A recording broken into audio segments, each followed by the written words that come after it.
Filadelfia, así se llama la iglesia a la que le fue enviada este mensaje, Filadelfia.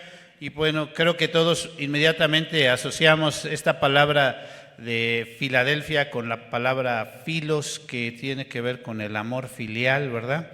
Y sí, precisamente el nombre de Filadelfia pues tiene que ver con esa relación de hermanos, esa relación de amigos, esa relación de las personas a las que estimamos, apreciamos y queremos lo mejor para cada una de ellas. El amor filial, dentro de los tipos de amor que nos presenta la Escritura, como el eros, el filos y el ágape, pues tiene un punto muy importante, porque nosotros debemos amar a nuestros padres con el amor filial, debemos amar a nuestros hermanos en Cristo y a nuestros hermanos en la carne con el amor filial, debemos amar a nuestro prójimo con el amor ágape, ¿verdad? Bueno, ahí cambió un poco. Bueno, que amemos a nuestro prójimo como a nosotros mismos. Esta palabra Filadelfia no se quedó ahí, sino es una palabra que hasta la fecha la oímos, hasta queso creo que tenemos Filadelfia, ¿sí? Tenemos también algunos lugares que se llaman así, Filadelfia. ¿Sí han escuchado de lugares ciudades o poblados que toman este nombre de Filadelfia? También hay equipos de deportes o deportivos de fútbol americano, por ejemplo, Filadelfia, los Filadelfias de Filadelfia. ¿Por qué? Pues porque ¿de dónde sale este nombre? Pues sale de aquí, de la palabra de Dios. ¿Por qué? Porque esta iglesia de la que vamos a hablar en este momento, podríamos decir que era una iglesia ejemplar. Porque a cada una de las iglesias que se les manda estos mensajes, a cada una de ellas hemos hablado del formato que va siguiendo, que prácticamente es el mismo formato, ¿verdad?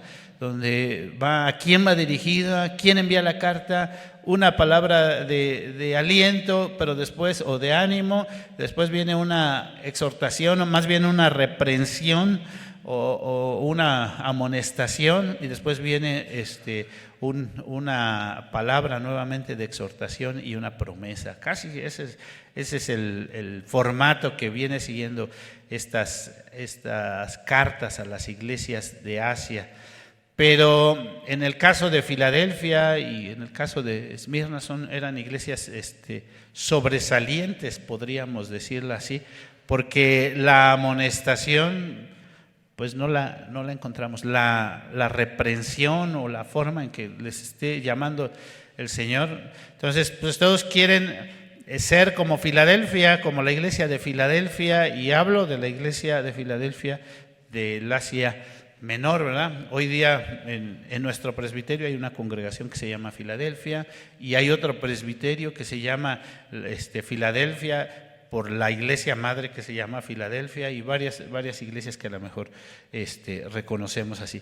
Pero esta iglesia Filadelfia era particularmente una característica que tenía no solo este amor filial, sino este celo por la palabra de Dios. Entonces, ¿a quién va dirigido este mensaje? Regularmente iniciamos con eso, ¿a quién va dirigido? Y tendríamos que decir, bueno, a los hermanos de Filadelfia que se portaban bien. No, viene dirigido a nosotros.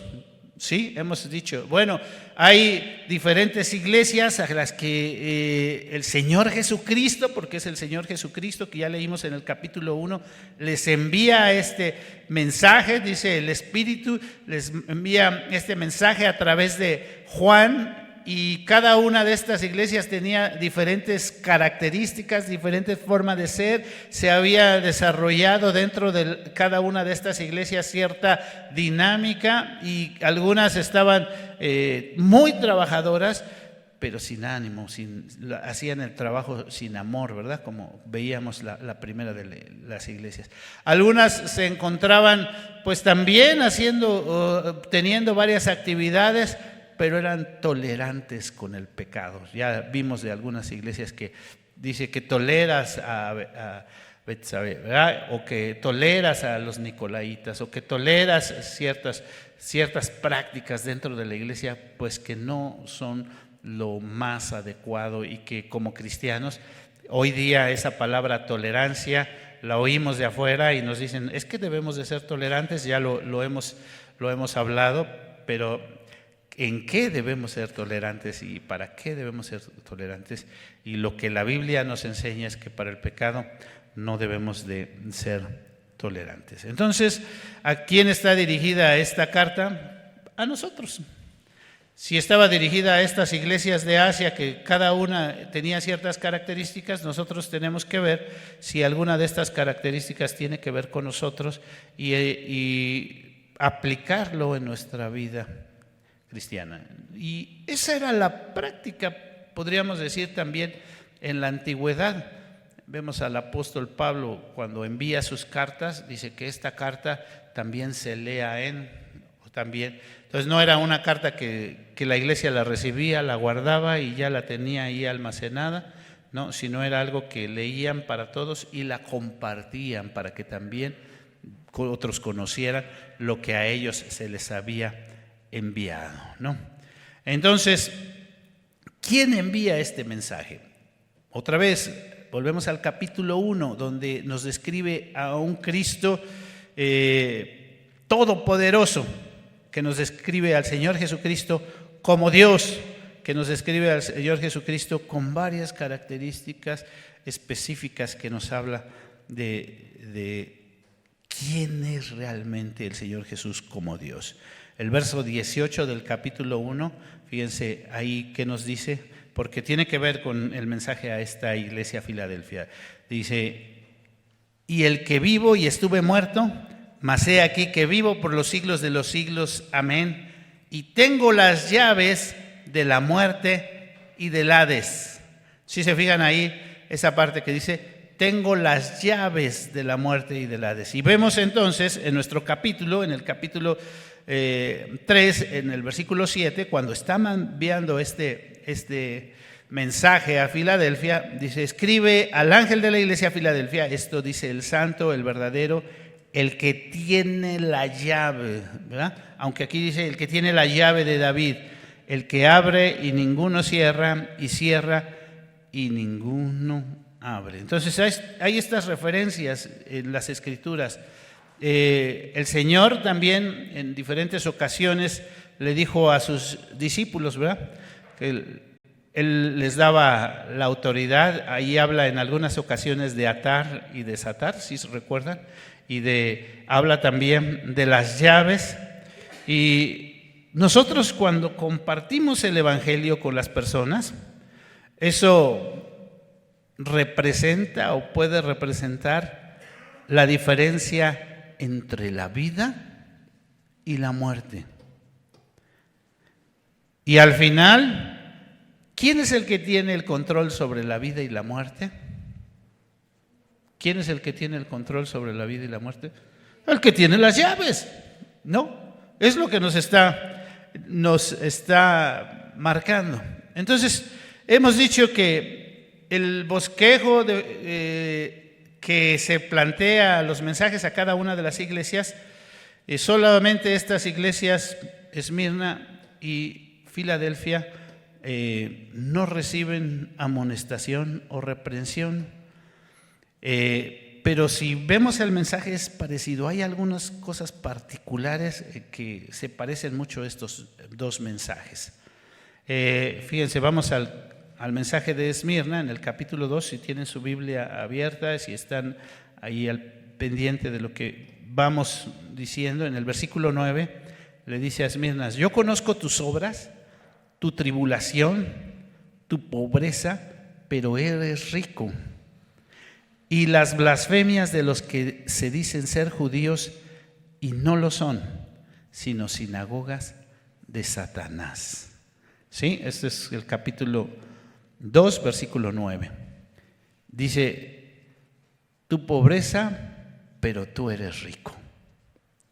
Y ahí la Escritura nos está ya manejando un estándar diferente de lo que nosotros nos han venido enseñando, ¿verdad? ¿Cuáles son los estándares que nosotros vemos en el mundo en cuanto a la riqueza y la pobreza? Generalmente asociamos éxito con riqueza, ¿no? Alguien que tiene éxito es alguien que tiene recursos, ¿no? Alguien que le va bien. Aquí es muy interesante lo que le está diciendo esta iglesia, que dice, tu pobreza, a lo mejor los de afuera ven o te ven como una iglesia chiquita, pobre, que, ay, esta pobrecita iglesia. Pero le dice que tú eres rico. ¿En qué consistía la riqueza de la iglesia de Esmirna? Que han guardado la palabra. Vamos ahora a Filadelfia. Fíjense qué es lo que dice en Filadelfia, ahora en el capítulo 3, versículo 9. He aquí yo te entrego a la sinagoga de Satanás, he aquí yo te entrego de la sinagoga de Satanás a los que dicen ser judíos y no lo son, sino que mienten. He aquí yo haré que vengan y se postren a tus pies y reconozcan que yo te he amado. ¿Sí se fijan que en los dos hace referencia a los que dicen ser judíos y qué? Y no lo son. Tanto en Esmirna como en Filadelfia. ¿Qué es lo que está enseñándonos este mensaje o lo que les está revelando el mensaje de Dios a estas iglesias? Que hay personas, a veces puede ser dentro de la iglesia, puede ser fuera, que dicen que son del pueblo de Dios, que dicen, nosotros sí somos del pueblo de Dios, pero esta iglesia en particular tenía la propiedad, la facultad, la habilidad y dice, hay algunos que dicen que son del pueblo de Dios, pero no lo son. Dios les daba la gracia para que ellos pudieran ver, pudieran entender sobre qué es lo que realmente es ser pueblo de Dios. Quisiéramos siempre nosotros que la iglesia fuera ya un pedacito de cielo aquí en la tierra, ¿verdad? Que todo estuviera color de rosa y todo estuviera muy bien. Pero al analizar un poquito el mensaje a estas dos iglesias, por un lado vemos una iglesia que a lo mejor dice es pobre, pero no es pobre, es ¿qué? Rica. Y por otro lado vemos a esta iglesia Filadelfia que ha guardado la palabra. Es rica, ¿por qué? Porque ha guardado la palabra. Dice en el versículo 8, yo conozco tus obras y aquí he puesto delante de ti una puerta, la cual nadie puede cerrar, porque aunque tienes pocas fuerzas, has guardado la palabra. Fíjense, tienes pocas fuerzas. Y la iglesia de Esmirna, eres pobre. O sea que ante los estándares del mundo, ante cómo nos ven los de afuera, uno era pobre y el otro, si lo ven desde afuera, lo ven que debilucho, ¿no? Ay, este está debilucho, no, este no puede mucho. Sin embargo, el que la gente ve pobre, lo que Dios le está diciendo es que tú eres ¿qué? Rico. Y aquí, aunque algunos pueden ver con pocas fuerzas, Dios los guarda y Dios los sostiene. Dios los guarda y los sostiene. Y aquí es donde vamos a tocar el punto, le pusimos a nuestro tema, puerta abierta, ¿verdad? ¿Sí? Porque acabo de leer el versículo 8. ¿Cómo dice el versículo 8? La primera parte, yo conozco tus obras, es decir, yo sé cómo eres, yo sé que realmente, aunque tienes pocas fuerzas, guardas la palabra. Entonces, ¿Qué es lo que el mensaje le está diciendo? Dice, he puesto delante de ti una puerta abierta, la cual nadie puede cerrar, porque aunque tienes pocas fuerzas, tú tienes esa puerta abierta. ¿Qué significa el tener una puerta abierta? Fíjense qué interesante, porque primero dijo que el Señor Jesús, el nombre con el que presentó al Señor Jesús, es el que tiene las llaves, ¿no? El que tiene las llaves, el que tiene el control sobre la puerta. Y cuando habla de la iglesia, dice, yo he puesto delante de ti, ¿qué? Una puerta abierta. ¿Qué representa las puertas? Las puertas tienen un simbolismo muy, muy especial, ¿no? Las ventanas, cuando hablamos de ventanas, hablamos de poder ver hacia afuera o hacia adentro, ¿no? Una ventana nos permite ver de afuera hacia adentro o ver lo que hay en diferentes lugares. Pero cuando hablamos de la puerta, hablamos de pasar de un lugar a otro. Si afuera está lloviendo y entramos, ya cambiamos la situación, ¿verdad? Ya entramos, afuera puede estar lloviendo, entramos por la puerta y ya estamos ahora cubiertos, pasamos de un lugar a otro. Y cuando se habla en este pasaje sobre una puerta abierta, también nos está hablando sobre oportunidades. ¿No hemos visto en algún momento así, mira, y tienes la puerta abierta? A veces personas que tienen cierta posición dicen, puede ser que sea un jefe o puede ser que sea una persona pudiente o algo. Aquí la puerta de mi casa siempre está abierta. ¿Qué es lo que está diciendo? O la puerta de mi oficina está abierta para que cuando tú quieras puedes venir y vas a tener un apoyo, una respuesta de parte mía. Y cuando está hablando aquí a la iglesia, le está diciendo Dios a la iglesia, tengo la puerta abierta para ti.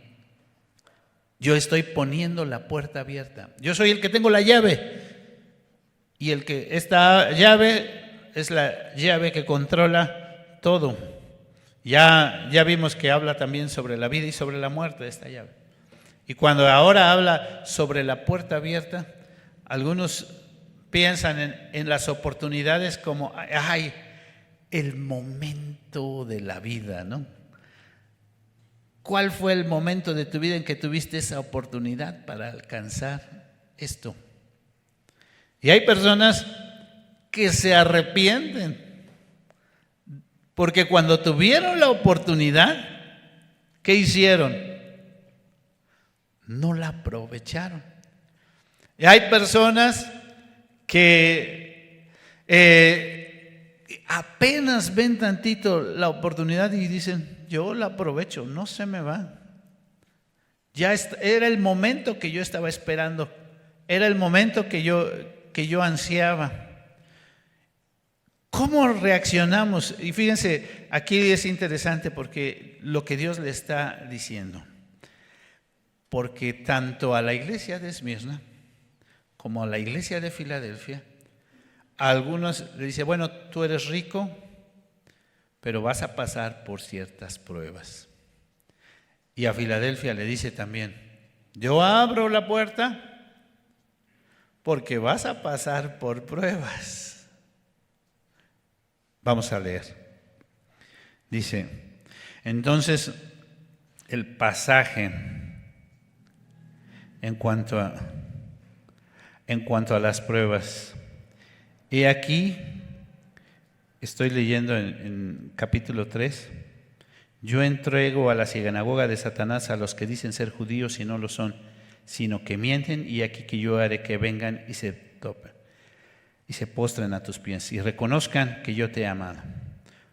Versículo 10, por cuanto has guardado la palabra de mi paciencia, yo también te guardaré en la hora de la prueba que ha de venir sobre el mundo entero, para probar a los que moran sobre la tierra. ¿Qué dice el pasaje? ¿Que tú no vas a tener pruebas? ¿Sí dice? No, no dice que tú no vas a tener pruebas. ¿Qué dice el pasaje? Te voy a guardar cuando venga la prueba. ¿Qué le dice a los de Esmirna? Eso es también interesante. Después de que le dice exactamente lo mismo sobre los que se dicen ser judíos y la blasfemia de los que dicen ser judíos, estoy leyendo ahora el capítulo 2, el versículo 9, y no lo son. No temas en nada lo que vas a padecer. No temas en nada lo que vas a padecer. He aquí el diablo echará a algunos de vosotros en la cárcel para que seáis probados y tendréis tribulación por 10 días. Sé fiel hasta la muerte y yo te daré la corona de la vida. ¿Por qué es interesante esto? ¿O por qué es importante? Tanto a Filadelfia como a Esmirna, que eran, podríamos decir, las iglesias ejemplo, porque Dios no les está dando una reprensión o una amonestación. Lo que Dios sí les está diciendo es que van a tener la oportunidad, la bendición de padecer por su nombre, de sufrir. Ahí como que a lo mejor ya no nos gusta tanto, ¿verdad? Bueno, entonces yo me consagro más al Señor y entonces voy a sufrir las consecuencias. Como que entonces ya, pues no se trata de la vida feliz y que todos vamos a estar bien contentos y vamos a tener las calles de oro y el mar de cristal. Sí, en la eternidad. Pero el tiempo que estemos aquí, seguramente que vamos a ser probados. Y si somos fieles, es más, si tú realmente quieres vivir la vida cristiana, una garantía de que si tú estás trabajando cada vez más para la obra del Señor, es que casi es seguro que mientras más trabajes, más oposición vas a tener para la obra de Dios. Pues Filadelfia, el Señor no le dice que no va a tener pruebas, al contrario, ¿qué le dice? Vas a ser probado. Reconoce, guarda, haz. Dios nos da la oportunidad de servirle.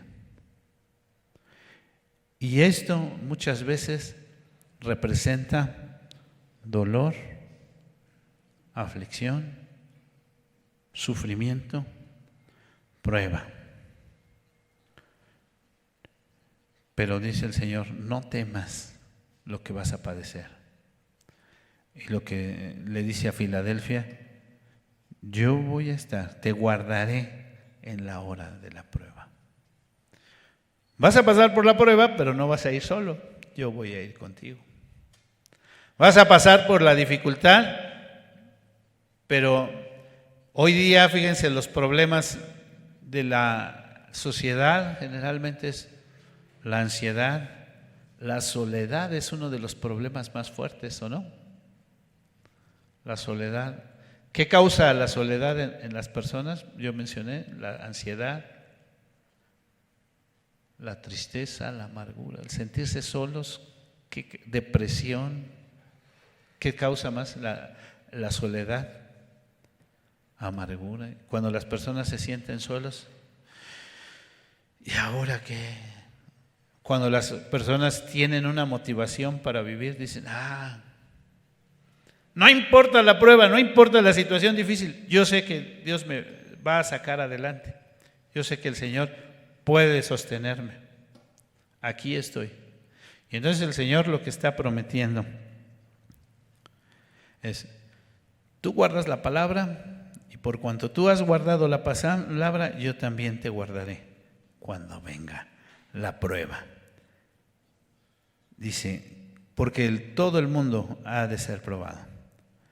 ¿Cuál es Entonces la bendición de guardar la palabra, la bendición de guardar la palabra no es que no nos vengan pruebas, sino es que Él estará con nosotros. Versículo 11 dice: He aquí, yo vengo pronto, retén lo que tienes, para que ninguno tome tu corona. He aquí, yo vengo pronto. Al que venciere, yo le haré columna en el templo de mi Dios, y nunca saldrá de allí. ¿Cuál es la promesa? ¿Cuál es la promesa? Pues las columnas se supone que no se mueven, ¿verdad? ¿Qué pasa? Las columnas del edificio cuando se mueven, bueno, pues cuando tiembla, ¿verdad? Se mueven. Solo cuando Dios lo permite. La promesa de parte de Dios es permanecer en su presencia. La otra promesa que a mí me llamó la atención, sigue diciendo, fíjense, la palabra nombre se va a repetir varias veces. Y nunca saldrá de allí. Sobre el nombre de mi Dios y el nombre de la ciudad de mi Dios, la nueva Jerusalén, la cual desciende del cielo de mi Dios, y mi nombre nuevo. ¿Sí se fijaron cuántas veces aparece la palabra nombre? El nombre, primero dice el nombre de mi Dios. Y hemos mencionado repetidas ocasiones, nombre tiene que ver con algún atributo, alguna cualidad, alguna característica, algo que Dios tiene. Como lo que leemos acerca del Señor Jesús en el capítulo 1 de Apocalipsis, el Todopoderoso, el que tiene las llaves, el que es, el que era, el que ha de venir, el Cordero de Dios. Cada uno de estos nombres tiene que ver con algo que el Señor Jesús hace, algunos de los atributos que el Señor Jesús tiene. Dice: escribiré el nombre de mi Dios. Dios, con sus atributos, con su poder, Él estará con nosotros. Después, el nombre de la ciudad de Jerusalén, la nueva Jerusalén. El nombre de la ciudad de mi Dios, la nueva, ¿qué? Jerusalén. La palabra Jerusalén tiene que ver con Jerusalén y viene del Shalom, tiene que ver con la paz, el lugar donde está la paz. Entonces, cuando estamos hablando de que a pesar de que vamos a tener la prueba y de que vamos a tener la tristeza y vamos a pasar por dificultades, Él nos permite estar en el nombre de la ciudad de Dios, en el nombre donde podemos tener la paz, la tranquilidad, la confianza. Y mi nombre nuevo, es decir, que Él se nos presenta tal cual es. Mi nombre nuevo. ¿Qué quieres saber de Dios? ¿Cómo quieres ver a Dios? ¿Qué es lo que tú esperas de Dios? Él te ha de mostrar cómo Él es. Y la frase para todos los mensajes, versículo 13. Todos los mensajes tienen esta frase: el que tiene oído, oiga lo que el Espíritu dice a las iglesias. ¿Qué dice este mensaje para nosotros hoy? ¿Qué dice este mensaje de la iglesia de Filadelfia para nosotros hoy? ¿Somos esa iglesia ejemplo?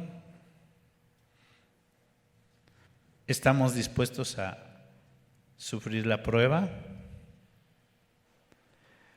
¿Qué preferimos? ¿Entre sufrir la prueba o, seguir firmes con el Señor o ir con el mundo, con los estándares del mundo? ¿Qué es lo que nos dice el mensaje de la iglesia de Filadelfia hoy a nosotros? Lo que el Espíritu, ¿qué? Dice a las iglesias: el que tiene oído, oiga.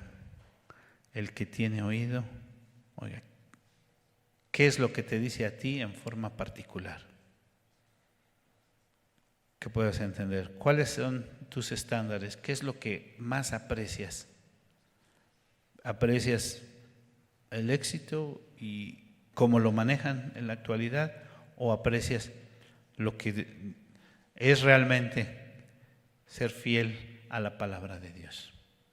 La invitación en esta hora simplemente es decir: Señor, aquí estamos. Tú conoces nuestra situación como iglesia. Nosotros queremos servirte conforme a tu palabra. Puede que el mundo nos vea de una forma, probablemente una iglesia debilucha, probablemente una iglesia con no mucha riqueza, pero queremos servirte, queremos honrarte.